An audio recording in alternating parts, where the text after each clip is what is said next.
Hello students, welcome in our today's lecture. We are discussing our topic enhancement of food production, and in today's lecture we will discuss the role of microorganism which acts as a biofertilizer. That means the name of the organism which particularly used as a biofertilizers, that today we are going to study under the title biofertilizer microorganism. That means here we have to study the different bacteria, different cyanobacteria and different type of the plants that acts as a biofertilizer in the field for the growth of the plant. In that we will discuss the bacteria like the Rhizobium, Azotobacter, Azospirillum, blue green algae like the Anabaena, and one of the fern which is the example of the kingdom Plantae, that is the Azolla. So here we will discuss the names of the microorganism and their role in which acts as a particularly biofertilizer. So here we have to discuss the first bacteria, that is called as a Rhizobium. So Rhizobium is a bacteria. Rhizobium is a bacteria, and this bacteria acts as a biofertilizer. So first we have to see that with the external morphology or some of the detailed structure of this Rhizobium. So first thing is that Rhizobium is one of the bacteria. Okay, if we see the structure of this Rhizobium is the rod shape. Its shape is rod. Okay, it is of the motile category because with the help of flagella bacteria can move. So it has flagella, so it is a motile. It is the aerobic. Present in the air, it uses the oxygen as a source of energy. So it is a aerobic, rod shaped, motile. It is non-spore forming. It do not form the spore, so it is called as non-spore forming, and it belongs to the category of the gram-negative bacteria, because in 11th standard we have seen that there are two types of bacteria, gram-negative and gram-positive. The types of bacteria are carried out according to the staining taken by that bacteria. Okay, so Gram is one of the scientists who stains the bacteria, and according to which there are some gram-negative and there are some gram-positive bacteria. So these bacteria are rod-shaped, motile, aerobic, non-spore forming, gram-negative bacteria. So this Rhizobium bacteria shows a symbiotic association. So important thing from this Rhizobium is that it shows symbiotic association with the roots of leguminous plant, with roots of leguminous plant. So leguminous plants means which plants? For example, green pea, soya bean, lentils are the examples of this leguminous plant. So the root of this plant has association of this Rhizobium bacteria. And what is meant by symbiotic association? When there is association between the two organisms where both organisms get benefit from each other, then that is called as a symbiotic association. That means here the Rhizobium get benefit from the leguminous plant in the form of shelter, while leguminous plant get benefit from the Rhizobium as a nutrient, because this Rhizobium are the N2 fixing bacteria. So one of the important thing is here that they can be fixed nitrogen. They can fix the atmospheric nitrogen, because in previous lecture we have seen that plants are not able to fix the atmospheric nitrogen. So that atmospheric nitrogen first get converted into the nitrate or nitride, and that nitrate or nitride is get available to the plant. Okay, so atmospheric fixing nitrogen is the role of this Rhizobium bacteria, and they directly gives the atmospheric nitrogen to this leguminous plant. That's why it is a symbiotic association. Next point is that here you have to see the diagram of the leguminous plant's root. So if we see the structure, you can observe that suppose this is the root of this leguminous plant, then you can observe that on this root there will be the nodule formation. So this is called as the nodule formation on the root. So what is mean by nodule formation? In Marathi we call it as a गाठ म्हणतो आपण. गाठ तयार होती गोल अशी त्या रूटवर and that is called as a nodule and it is due to the rhizobium bacteria. When this rhizobium bacteria infect the roots of the leguminous plant, they form the nodule. Okay, so if we take the section of this nodule,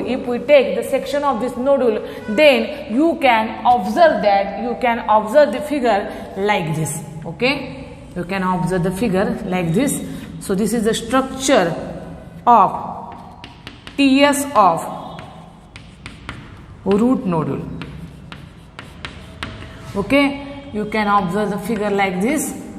Section of this root nodule is there, and here if we see the diagram, all of you know that when we take the section of the root, there are cortical cells are present outside the root. Okay, so here you can observe in this cortical cell, these are the round one are the cortical cell. Inside this cortical cell there are the bacteria, that means the rhizobium bacteria. So this is the root nodule.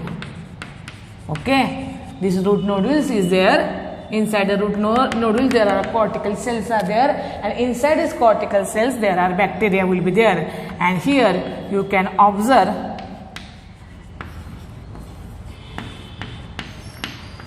xylem, phloem. It is not important, you have to only remember that how inside this root nodules there is a bacteria. So these rhizobium bacteria infect leguminous root where they form the nodules on that root, and inside that nodule bacteria lives and it multiplies there, and they fix atmospheric nitrogen and make available it to that leguminous plant. So here the bacteria get shelter from that plant and plant get atmospheric nitrogen from the rhizobium. So it is a symbiotic association. Okay, there are particular two species of this rhizobium. One is called as Rhizobium leguminosarum, which is specific for the pea plant, and another one is called as Rhizobium fascioli, which is specific for the beans. So here you have to remember that Rhizobium leguminosarum is specific for the pea plant. Okay, वाटाण्याच्या शेंगा आपण म्हणतोय. And second one is that Rhizobium fascioli is specific for the beans plant. Okay, so from this content you have to remember that Rhizobium is a bacteria which has symbiotic association with roots of leguminous plant, and the leguminous plant for example are green pea, soya bean, lenticel. Second important point is that this bacteria is the aerobic one. It is a N2-fixing bacteria, rod shape, motile. It do not produce spore at all. Gram-negative bacteria, and it lives inside the nodule which is formed by it and multiply inside that nodule and fix the atmospheric nitrogen and make it available to that particular leguminous plant. There are two species of this Rhizobium. One is called as Rhizobium leguminosarum, which is specific for the pea plant. That means this Rhizobium only lives in the pea plant's roots. And second one is the Rhizobium fascioli, which lives in the roots of the beans. Okay, beans म्हणजे आपण घेवडा वगैरे म्हणतो त्याला म्हणायचं beans. This is the first type of the microorganism. Due to its role of the N2-fixing, we can use it as a biofertilizer. Culture of this Rhizobium is available in the market. We have to purchase it and apply in the field, which acts as a biofertilizer, which increases automatically the yield of our crop, because we have seen that these biofertilizers do not have any drawback like the chemical fertilizer, so we can easily use it in our field. Then the second type of the microorganism which acts as a biofertilizer, and the name of that microorganism is Azotobacter. It is Azotobacter. So he is here. This Azotobacter is also what is it? He has that it is also the bacteria. So Azotobacter is the bacteria, but it is not a symbiotic bacteria. So it is free living. Free living means it do not show association with symbiotic association, not association. It do not show the symbiotic association with any other organism. That's why it is called as free living. It is also aerobic one. N2 fixing microorganism. It also fixes the atmospheric nitrogen. It is non-photosynthetic, that means it do not carry out the photosynthesis, so it is not included in the autotrophic category, and it is non-nodule formation bacteria. Non-nodule forming means as the rhizobium form the nodules on the roots of the leguminous plant, but here this Azotobacter cannot form the nodules on any plant's roots, so it is called as the non-nodule forming bacteria. Okay, now see here, it also has the association of the roots of certain grasses and certain other plants. That means it is also present along with the roots of some grasses and other plants, but that association is not of the symbiotic association. So here it is present along with roots of grasses and certain plants. Roots of grasses and certain plants. Okay. But it is not a symbiotic association like the Rhizobium bacterium. That's why we say that it is a free living one. Okay, see here, this Azotobacter, which is also available in the culture form as a biofertilizer in the market, we have to purchase it and apply it on our field. Then when we apply it in our field, then all non-leguminous plants has a main biofertilizer as a Azotobacter. So we can apply it in all non-leguminous plant. Non-leguminous म्हणजे leguminous plant सोडून जे काही plants आहेत त्याच्यावर आपण हे Azotobacterचं culture apply करू शकतो. आणि for example त्याच्यामध्ये सांगता येईल आपल्याला cotton, rice, vegetable like this plants are included in it. For example cotton, then rice, vegetables. Okay, these are the non-leguminous, for example, and we can apply the Azotobacter culture in that non-leguminous plant. So we have to remember that all non-leguminous plant were biofertilizer म्हणून कुणाचा role पाहायला मिळतो? Azotobacterचा. It is also one of the aerobic nitrogen fixing bacteria which do not produce nodule at all.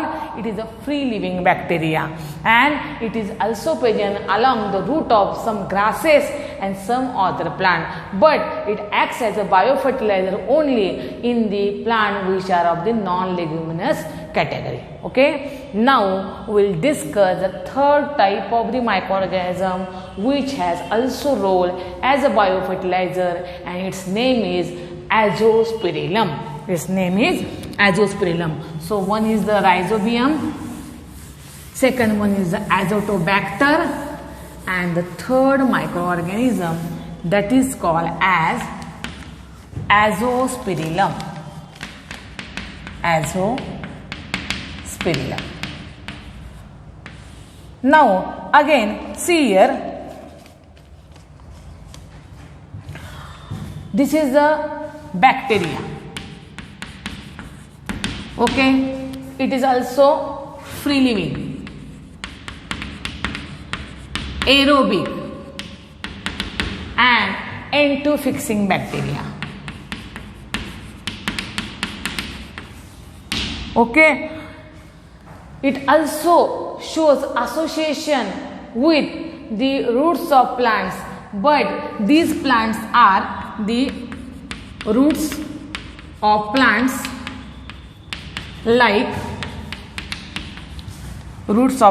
like corn, wheat, and jowar. Okay, so see here students, corn, wheat and jowar are the plants whose root has an association of this Azospirillum. But here again one important thing is that it is not a symbiotic association. These bacteria are present inside the roots of the corn, maka म्हणतो आपण, or wheat or the jowar. Okay, but they are only present there in the corn, wheat, jowar, but it is not a symbiotic association like the rhizobium. Okay, only they take the shelter from this plant. And here, that's why we are again say that it is a free living, aerobic and the interfixing. Here we can observe that this azotobacter culture is also available in the market, and we can apply it in a particularly non-leguminous plant. And for those, for example, the plant where we can apply the culture of this azospirillum, and those are the call as the plant like cereals, oilseed, then millets, then cotton, etc. Okay, see here again all these plant, cotton, cereals, oilseeds, millets, all these plants again are of the non-leguminous plant. Okay, cereals म्हणजे आपण जे म्हणतो we call it as a wheat, jowar, that are the cereals. Oilseeds like soybean, groundnut, sunflower, millets means again the grasses. Okay, cotton, these are the non-leguminous plant, and on this non-leguminous plant we can apply the culture of the azospirillum. So this azospirillum is very important. It can fix about 20 to 40 kg nitrogen, atmospheric nitrogen, and can be available in the form of culture which can be applied in the field because it acts as a biofertilizer. So important thing is that azospirillum is a free-living interfixing bacteria found in the roots of plant like corn, wheat, jowar. It gives or it has a role as a biofertilizer in plants, particularly cereal, oilseed, millets, cottonseed. Means what? We can purchase the azospirillum as a biofertilizer and apply it on the field like cereals, oilseed, millets, cottons, etc. Okay, so this is the third type of microorganism which acts as a biofertilizer. So we have seen three type of the microorganism: rhizobium, azotobacter and azospirillum. All these three are the organism belongs to the bacteria category, and out of this rhizobium is only symbiotic bacteria, while azotobacter and azospirillum is a free living bacteria, and they can fix the atmospheric nitrogen. That's why all these three bacteria acts as a biofertilizer, because you know that plants require nitrogen as a main component for their growth and development, and that nitrogen can be easily get available to the plant by these microbes, so they act as a biofertilizer. Okay, now we'll see the fourth type of microorganism which also acts as a biofertilizer, and the name of that microorganism is called as the Anabaena. So Anabaena is not a bacteria, but it is a cyanobacteria which we call as a blue-green algae. Okay, so see here, this Anabaena is the fourth type of microorganism which acts as a biofertilizer. Okay, so here you can observe that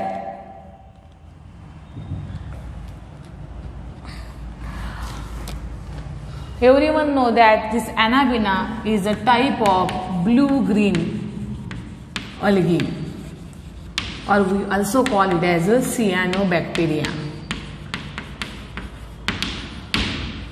We have seen the structure of the cyanobacteria in 11th standard in the topic biological classification, where we have seen that the Anabaena has a filamentous structure. Not Anabaena, any blue-green algae has such a type of filamentous structure, and in one of their filament there is a special cell, and the name of that special cell is called as heterocyst, and this heterocyst has ability to fix the atmospheric nitrogen. So these Anabaena are the examples of the blue-green algae, or blue-green algae is also called as cyanobacteria. They have one of the special cell called as heterocyst, and inside the heterocyst there will be fixation of the nitrogen. Okay, now the important thing is that this Anabaena is a blue-green algae, but it is a symbiotic blue-green algae like the rhizobium bacterium. It shows the association with the roots and the anthoceros. It shows the association with the roots of the cycas plant the root of cycas is called as corollary roots and that of the anthoceros. Okay, so here we have to remember that it shows the symbiotic association. It shows the symbiotic association with roots of, we may say that, with coralloid roots of cycas and anthoceros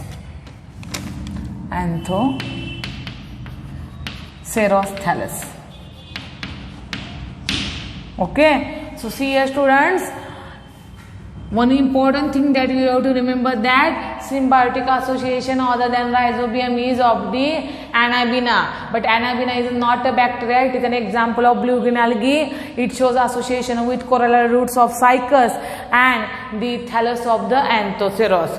It has one of the special cell, the name of that cell is called as heterocyst, and that heterocyst can fix atmospheric nitrogen, so it is the N2 fixing cyanobacteria.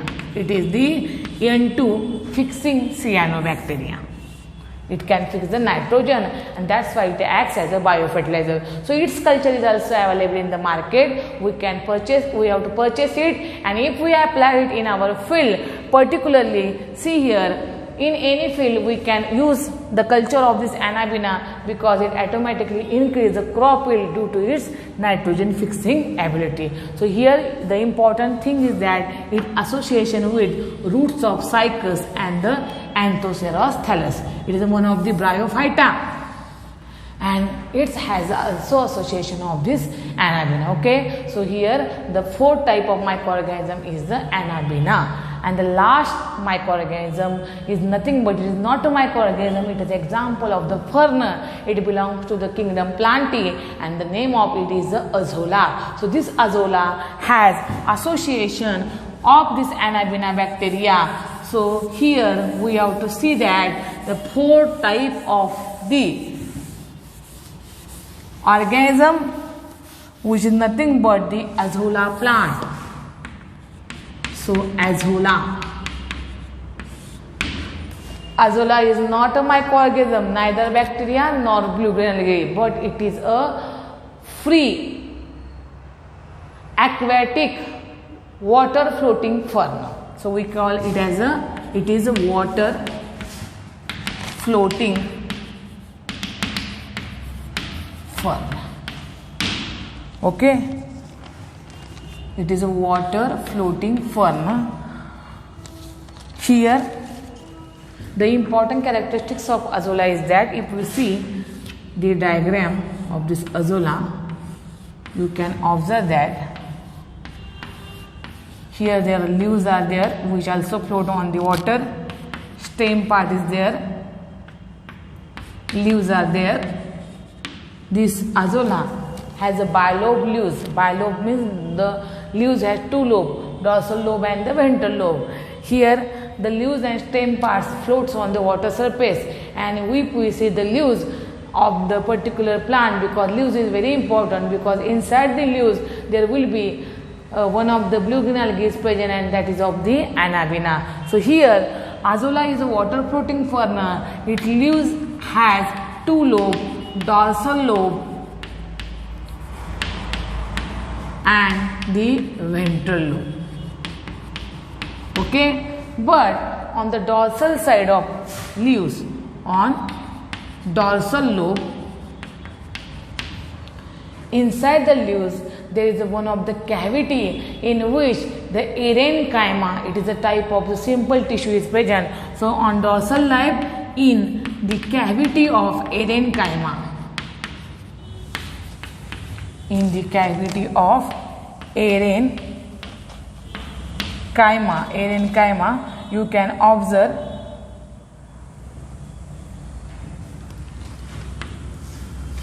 Anabaena are present.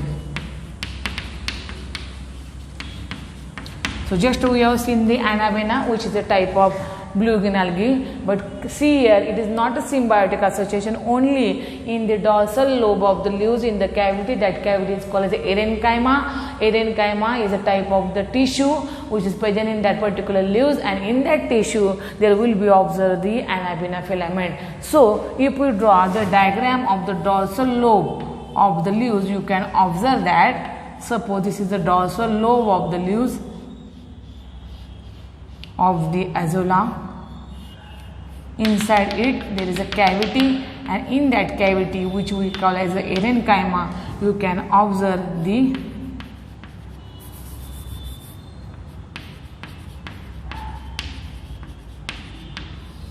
Anabaena. Okay, so these are the Anabaena blue green algae which are present in the cavity of the dorsal lobe of this Azolla fern. So this Azolla fern, which has the association of this Anabaena, this Azolla fern acts as a biofertilizer. But see here, it is not a role, there is not particular role of Azolla as a biofertilizer, but inside the leaves of the dorsal cavity of the leaf, there is the association of the Anabaena, and we have seen the role of Anabaena. Anabaena is a N2 fixing blue green algae. It fixes the atmospheric nitrogen and it make it available to that Azolla fern, and such Azolla plant we can use in a rice field which acts as a biofertilizer. So there is not actually role of Azolla, but the microorganism, but the Anabaena which is present in that Azolla acts as a biofertilizer again here. Okay, so here we have seen that there are various types of the cultures are found in the market. We can use it in the form of Rhizobium culture, Azotobacter, Azospirillum, Anabaena or the Azolla, and that culture we can apply on our field to increase their production. So here students, we have completed the part that is the role of microbes as a biofertilizer. In a previous lecture we have seen that how there are different type of the microbes and whose role in the biofertilizer, that is the compost making biofertilizers, then phosphate solubilizing biofertilizers. And in today's lecture we have seen that particularly microorganism which has the important characteristics which acts as a biofertilizer. So one part is remain from this topic for the state board, that is called as a biofortification, and the whole chapter for the NCERT and the last part that is remain, that is the biofortification, that we will see in the next lecture. So the next lecture which is related to this topic, enhancement of food production, belongs to the NCERT section, and before that we will study within 5 minutes the biofortification, and then we will discuss the whole chapter from the NCERT, that is the enhancement of food production. So student, here we have completed today's lecture, that is the biofertilizer and their role as a biofertilizer in the field for increasing the food production. Here you have to keep in mind which are the symbiotic microorganism, and name of it is the Rhizobium and the Anabaena. Okay, while Azotobacter, Azospirillum or even Azolla, these are the free living because they do not show any symbiotic association with their partner. All Azotobacter, Azospirillum as well as Azolla, so all three start from A letter, are the free living one. Okay, only Anabaena and Rhizobium is the having symbiotic association.